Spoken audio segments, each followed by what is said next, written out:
Feeling ko talaga, friends, and I have a strong belief na kahit hindi ko nakikita si God, kahit hindi ko siya naririnig, talagang sinusuportahan niya yung hilig ko sa pagti-table set.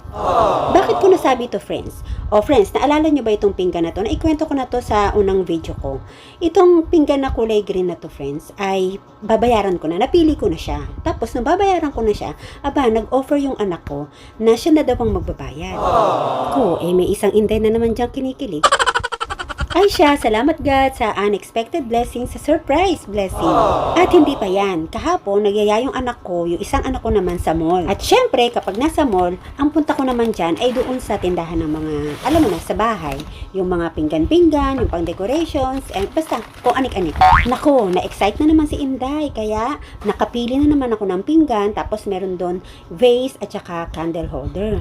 At pagdating sa bayaran, nakaabang na pala tong anak ko. Yung isang anak ko naman, sabi niya, ma, ako na magbabayad. Sabay abot ang kanyang card. Sabay mapapaisip ka, ang sarap pala ng maraming anak, char. Aminin, mga mamis dyan, kahit meron tayong pambayad, sariling pera natin, pero iba pa rin kapag libre ng mga anak.